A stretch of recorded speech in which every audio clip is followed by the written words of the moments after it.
मेरे प्यारे बच्चों, नेक्स्ट क्वेश्चन हमारे पास फिर से मैट्रिक्स से रिलेटेड है और यहाँ पर क्वेश्चन में गिवन है इफ मैट्रिक्स ए जो हमारे पास क्वेश्चन में गिवन है matrix is skew symmetric matrix.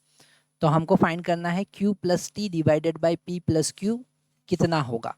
तो यहाँ पर सबसे पहले स्क्यू सिमेट्रिक मैट्रिक्स के बारे में हमको कुछ कॉन्सेप्ट समझ लेना चाहिए और उसके लिए हमारे पास में उसकी प्रॉपर्टी है। स्क्यू सिमेट्रिक मैट्रिक्स क्या होता है कि उसका ट्रांसपोज जो होता है वो -a के बराबर होता है, उसके नेगेटिव के बराबर होता है। और यहाँ पर ये जो प्रॉपर्टी उन्होंने गिवन है वो बड़ी इंपॉर्टेंट है कि A I J is equal to minus of A J I. ठीक है, तो ये प्रॉपर्टी का यूज करके एक चीज हम यहाँ पर, एक कॉन्सेप्ट हम यहाँ पर प्रूव करेंगे। A I J is equal to minus A J I. और अगर इस प्रॉपर्टी में हम I equal to J put कर देते हैं, मतलब हमको मिलेगा A I I is equal to negative of A I I, है ना। और ये कब पॉसिबल है? 2 times of A I I is equal to 0, मतलब A I I is equal to 0, मतलब इसका जो डायगोनल है वो सारे एलिमेंट यहाँ पर 0 होंगे। तो स्क्यू सिमेट्रिक मैट्रिक्स अगर ये है तो यहाँ पर डायगोनल के सारे एलिमेंट क्या होंगे? 0 होंगे, मतलब p का वैल्यू 0 होगा। ये फर्स्ट कॉन्सेप्ट हमने, फर्स्ट वैल्यू यहाँ पर फाइंड किया। अब हमको पता है कि अगर हम A12 की बात करेंगे जिसका वैल्यू यहाँ पर कितना है? r।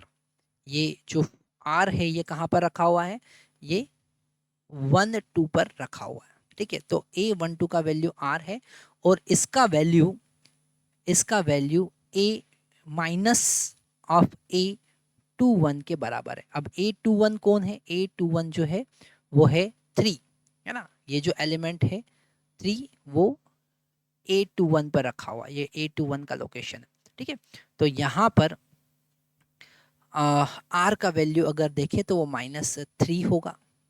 ठीक है, सेम एज इट इज। अब हमें t का वैल्यू फाइंड करना, हमने p का वैल्यू फाइंड किया जो कि 0 है, r का वैल्यू फाइंड किया जो -3 है। अब हम q का वैल्यू फाइंड करेंगे और q का वैल्यू डेफिनेटली q की बात करें तो q जो है वो है 31 पर, A31 पर, जो कि -A13 के बराबर होगा।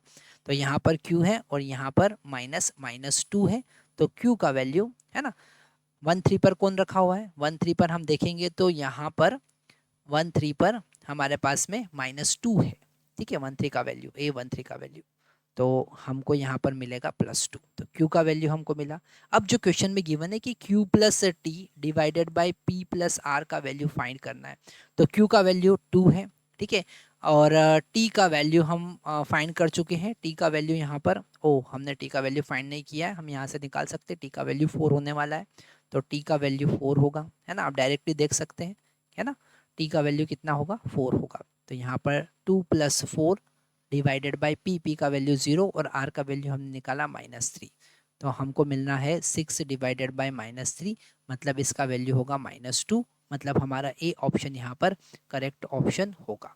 ठीक है ना। यहाँ पर हमने थोड़ा सा स्पीड में आपको बता दिया कि टी का वैल्यू 4 क्यों होगा। उसके लिए आप लिख सकते हैं टी का वैल्यू 4 क्यों होगा। टी का वैल्यू 4 इसलिए होगा क्योंकि हम अगर देखें तो ये जो 4 है इसका लोकेशन क्या है? इसका लोकेशन है 32, A32, जिसका वैल्यू कितना है? -4। और A23 का वैल्यू कितना है? T, है ना। और हमको पता है A23 जो होगा वो नेगेटिव ऑफ A32 होगा अकॉर्डिंग टू स्क्यू मैट्रिक्स। तो यहाँ पर T इक्वल टू -4 होगा, इसलिए T का वैल्यू हमने यहाँ पर 4 रखा था, है ना।